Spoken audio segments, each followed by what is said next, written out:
Doctor Babasaheb Ambedkar open university.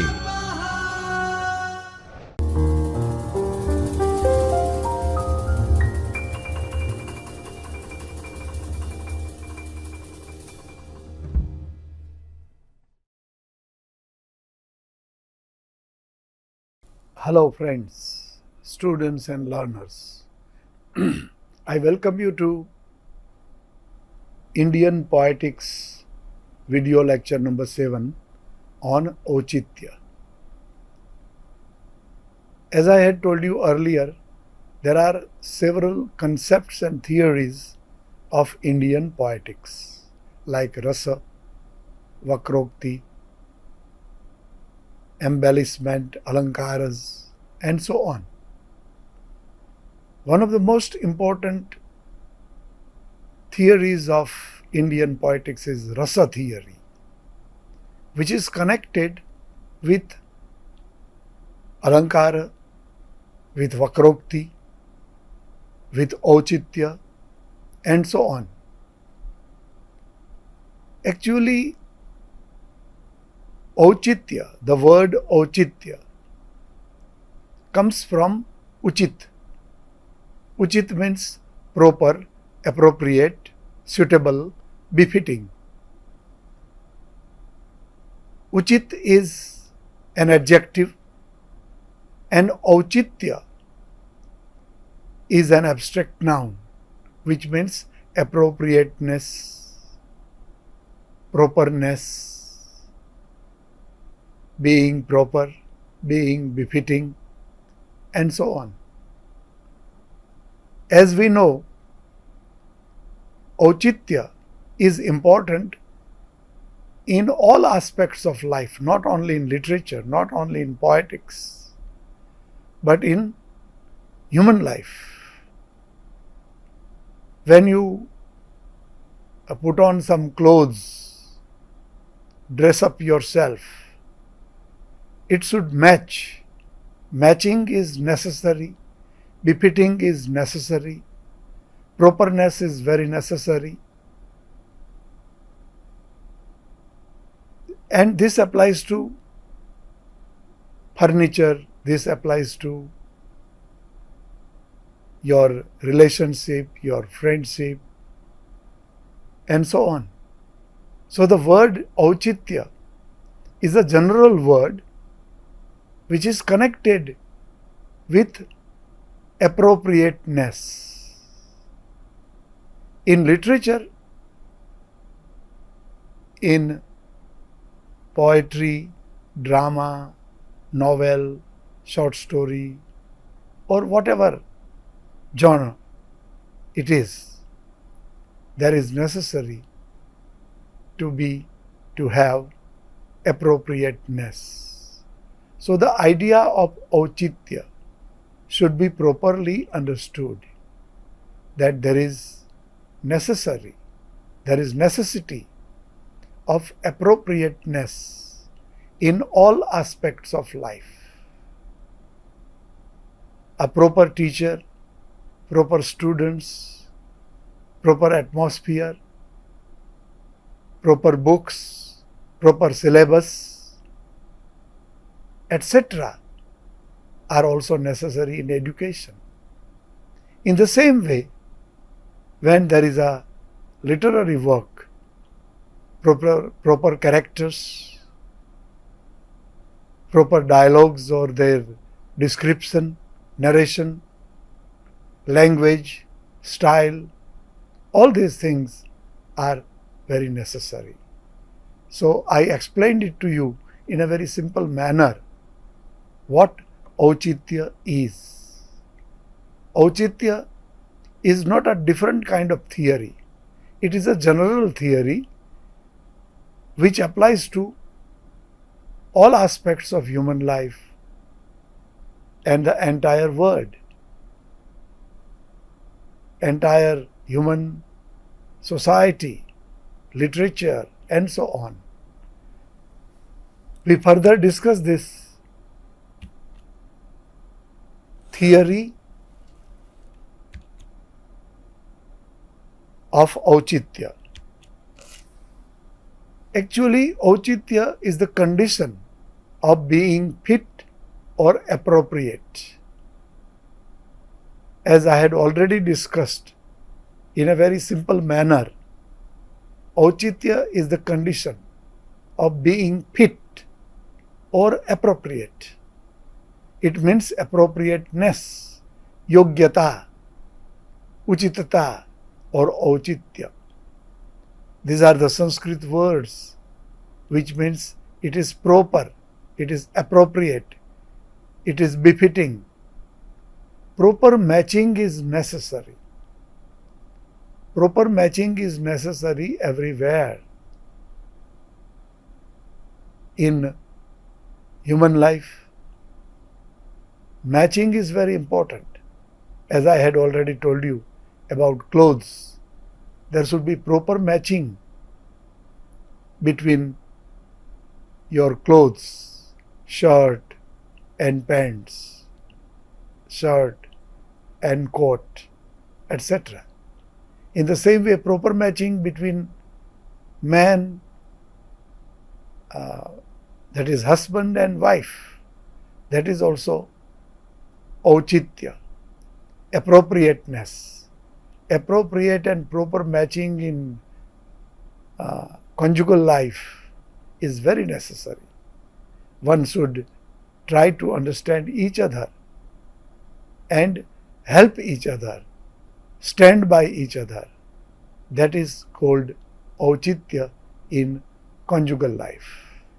The same thing applies to other things also. When you have a good house, you need good furniture. When you go to a hotel and book your room, it should have appropriate furniture, appropriate space, and appropriate facilities. This is general explanation for auchitya. But in Indian poetics, Bharat was the first poetician, theorist, who specified appropriate abhinayas. In his famous book, Natya Shastra, he talked about abhinay, about dance, and about poetics, rasa theory. Now in abhinay, what should be there as appropriate features? Number 1, speech. Number 2, gestures. Number 3, facial expressions. And number 4, costume or dress. Now let me explain it to you in a simple way. In abhinay, there should be proper speech, proper gestures, proper facial expressions, and proper dress or costume. For example, there is a character of Lord Rama. Then Lord Rama speaks very beautifully, very soberly. Lord Ram is Maryada Purushottam. He doesn't talk too much. He doesn't speak too much. He always controls himself, his speech, his actions. He is never angry. Even with Ravan, whom he kills, he is not angry. He kills him as it was the part of whatever should happen. So this is the proper feature. His speech is very sublime, very noble. And that is why this word Maryada Purushottam, Maryada, limitation, Purushottam, the best human being. So his speech should be according to his character. Ram is sober, and if we go to Lord Krishna, he may be, different kind of man. Though he is, of course, he is Vishnu avatar, the avatar of Lord Ram as well. But when he is born as Krishna, Krishna is different, completely different from Ram. Lord Rama is very sober. Lord Krishna is naughty, romantic, and of course, he is also very knowledgeable, Gyaneshwar. When he advises Arjun to fight against Kauravas, he presents his philosophical aspect of life. This shows that Krishna is different. So the character of Krishna has a different speech. So Bharat says that in Abhinay there should be proper speech, proper gestures. Gestures means a kind of expressions. These expressions are, for example, when Ram speaks, he speaks very soberly, and his gestures are also very sober. Krishna's gestures are different, they are romantic. So that is Krishna's attitude, Krishna's gestures, and sober gestures are those of Ram. Facial expressions, expressions on the face, smile, or soberness, naughtiness, or limited expressions. All these things are according to the character. The character should have proper speech, proper gestures, proper facial expressions, and proper dress. The dress of Ram, when he goes to the forest, Vanavasa, he is like a sannyasi, very simple clothes. And he lives like a sannyasi in the forest, not like a king. And of course, when he becomes a king, he dresses like a king. The same thing applies to other characters also. If you study all characters, and whether they are our Indian characters or even foreign characters of foreign literature, you will find that their speech, gesture, facial expressions, and costumes, dresses should be appropriate. Bharat Muni attaches Auchitya to Rasa. He says that Auchitya can be applied to Rasa also. Rasa should be appropriate. There are several rasas like Rati, like Krodha, like Hasya, Sringara, and so on. All these rasas are different, and these different rasas should have appropriate features. So he attaches, Bharat Muni attaches Auchitya theory to Rasa theory also. Bhamaha focused on Guna Dosha, and Bhamaha, who discussed about merits and demerits, good qualities and blemishes. He called them invariable, and he discussed them as inseparable, invariable, unchangeable. They are always the same. Gunas should have the same qualities, and doshas should have same blemishes, same weaknesses, same shortcomings. Anandavardhan also gave exposition to the principle Auchitya. Anandavardhan also gave exposition to the principle of Auchitya. He also supported the concept of Auchitya, and he attached it to rasa, like Bharata Muni. Breach of rasa happens due to impropriety. When rasa is violated, when it is broken, it loses its identity, it is due to impropriety.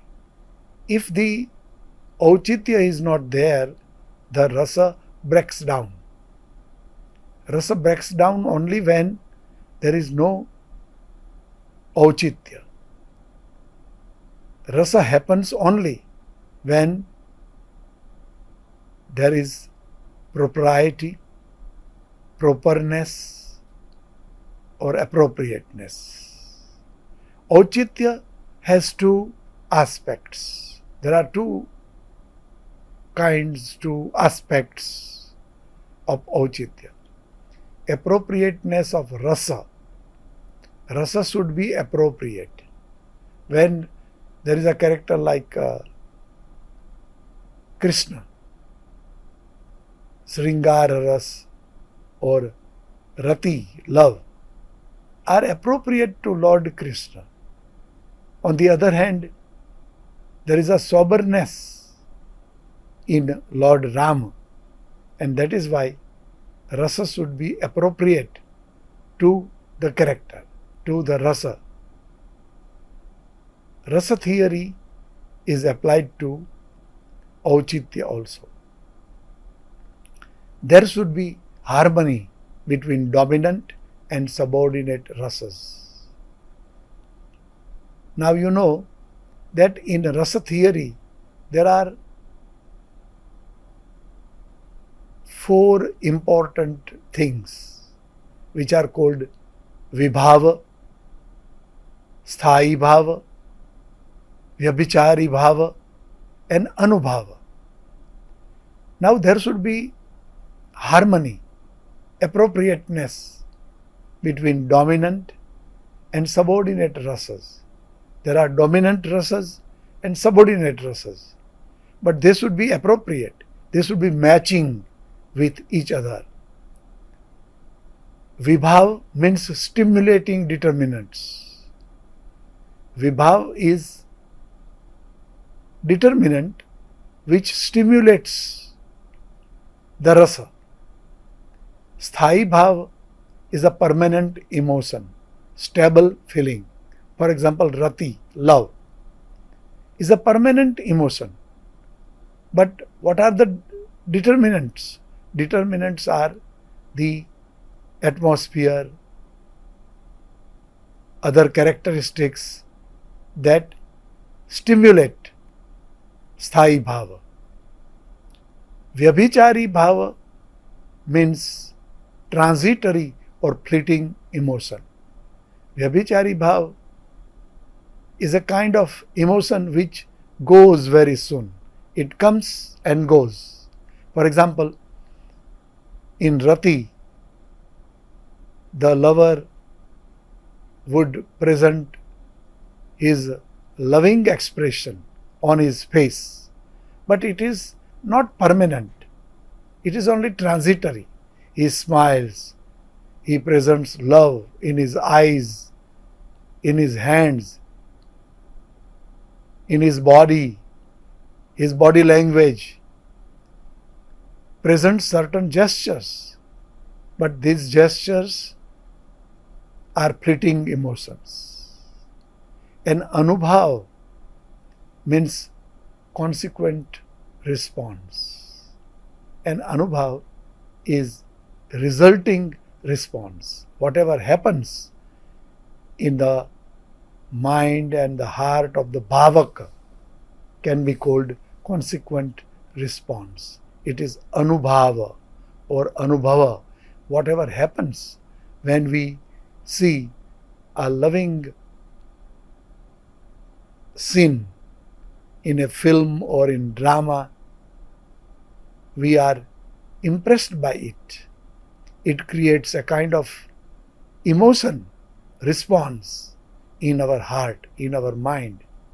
It is called anubhava. For example, we can say rati is the sthai bhava. Rati,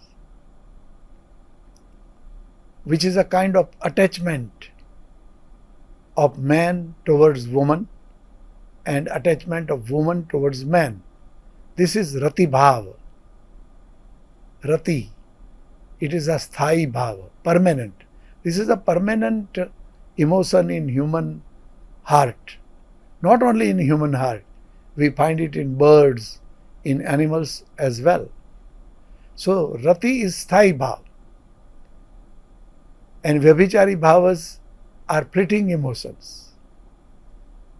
And vibhavas are stimulating determinants. They provide certain background. For example, when there is spring, Vasanta Rutu, which is a spring, creates an atmosphere of love. And that is why it is called stimulating determinant. Hers, joy, is sanchari bhava or vyabhichari bhava.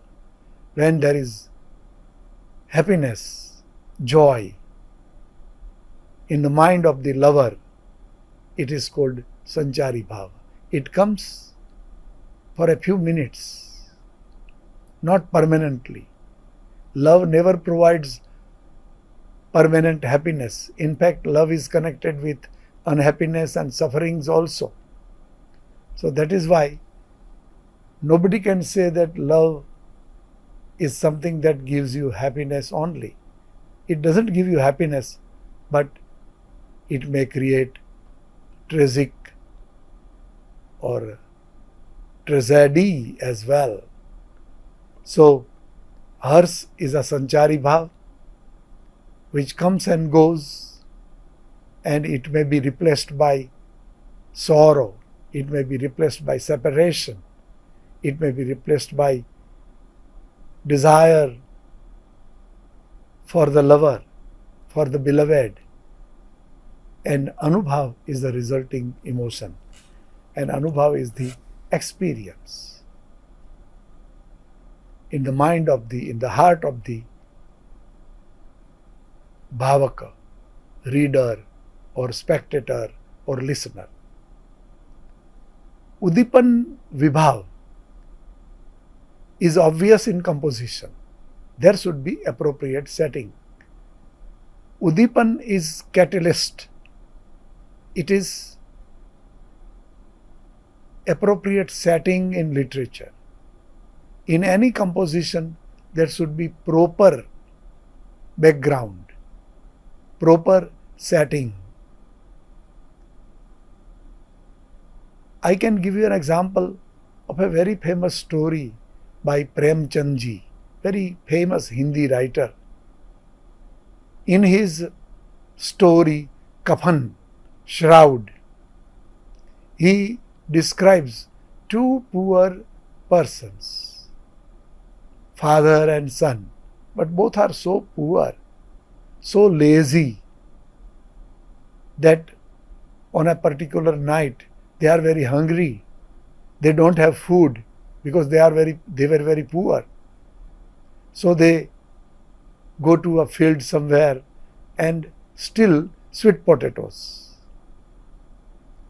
And they cook them in a fire. And during this time, his son Madhav's wife is suffering from child labor. She is going to give birth to a child. but she is suffering. She is crying loudly. And at the end, she dies. And when she dies, these two persons, Madhav, who was the husband of that woman, and her father-in-law, they go to the landlord, get some money, 2 rupees or so, and they go to a wine shop, take wine, buy wine, and some sweets, and they enjoy. Now you understand. The wife of Madhav is dead, but due to poverty, they enjoy food, they enjoy wine. This shows the atmosphere, which is appropriate setting. Premchand's stories are highly effective. Nature of characters is alamban vibhava, and the characters have certain kind of nature. This nature is called alamban vibhava, vibhava that depends on the nature of characters. They should be proper and appropriate. The nature should be appropriate, it should be proper, and we can give you an example that human hero should be different from divine hero. Ram is different from an ordinary person. He cannot be like an ordinary man. He is a divine hero, divine character.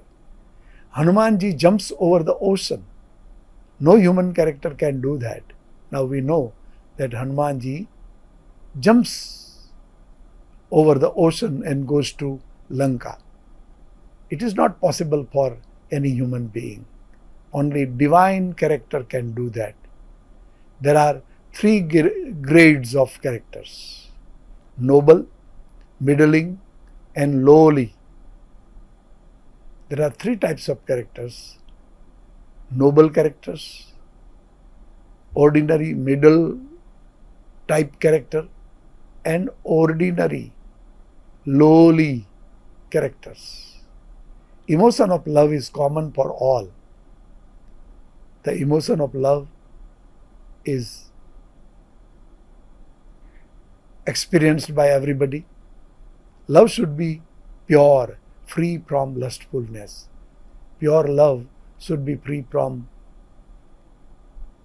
lustfulness, from kama. Pure love is a divine love. It is platonic love. It is a love with divine understanding.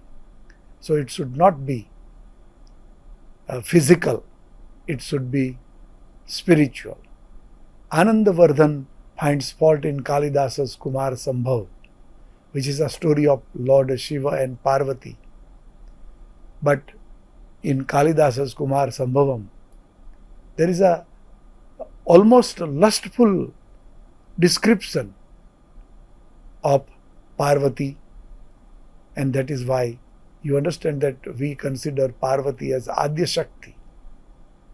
And Adya Shakti should not be described lustfully. That is what Kalidas had done, and that is why there is a story about it, that Kalidas had to suffer the curse of Lord Shiva and Parvati, and he had become the patient of leprosy, because he talked about the body of Parvati. If you read Kumar Sambhav, you can experience this. We consider Lord Shiva as Mahadeva. He is a Devadideva. He is a god of gods, and Parvati is Adya Shakti. Now they should not be described in a physical, sexual or lustful manner. But Kalidas had done it though Kumar Sambhav as a piece of literature, no doubt great, but the characters like Shiva and Parvati should not be described like that. That had happened in our literature. That shows inappropriateness, anauchitya. It was not auchitya. Characters, setting, and their behavior and language should be appropriate. So in literature, there should be proper characters, proper setting, proper behavior of the characters, and their language. Stories can be selected from history, but all incidents should be appropriate. In writing, stories can be selected from history, but they should be appropriate only. Incidents should be according to the stories you select from history. Samghatana, that is verbal collection, emphasizes the need of propriety. And in verbal collection also, in words, verbal collocation, there should be need for propriety. Speakers and content should be appropriate. When a speaker speaks something, the content should be according to the speaker. There should be appropriate characters, dialogue, language, structure in unconnected single verse, Mahakavyas, Khandakavyas and drama. So when a writer writes Mahakavya, you know that epic has a divine quality. Why? Because it is Mahakavya. It is not an ordinary character, ordinary thing. It is Mahakavya. Khandakavya is different from Mahakavya, and drama has different characteristics. So they should have appropriate characters, appropriate dialogues, appropriate language, and appropriate structure. There are 27 elements of literary compositions. They are pada, vakya, prabandha, guna, alankaras, rasa, karaka, kriya, linga, vachana, visheshana, upsarga, that is prefix, nipata, kala, time, desa, country, kul, family, vrata, custom, tattva, truth, sattva, abhipraya, motive, swabhava, nature, sarasangraha, essential properties, pratibha, avastha, vichar, name, and ashirvad. These are the 27 elements of literary compositions which you can learn about in details. Here, of course, we don't need to do that, but you must remember that these all characteristics should be appropriate. According to Kshamendra, there are two forces between creation of kavya, divine effort and individual effort. There are three kinds of persons: those who require little efforts, those who require great efforts, and those who fail in spite of all efforts. But in a creation of kavya, divine effort, that is from heaven, that is necessary, an individual effort. When I write a poem, my poem is not only my poem, it is through the divine blessing. And attributes of Kavi are knowledge, talent, well-versed individuality, knowledge of Shastras, creativity, inborn genius, inborn capacity, Shakti, intellectual power, sensitivity, Karayatri, creativity, and Bhavayatri, perception and sensitivity. These are the characteristics of a Kavi. What a Kavi should be, should have. Kavi should have knowledge, he should have talent, he should be well versed, he should present individuality, he should have knowledge of Shastras, he should have creativity, he must have Pratibha, genius, he should have inborn capacity, Shakti, he should have intellectual power, sensitivity, creativity, and Bhavayatri, sensitivity. So with this we end our lecture. And I thank you all. Read properly the units that you study, and you can also read some reference books which are available in every unit. At the end, there is a list of reference books which you can read. So thank you very much. स्वाध्यायः परमम्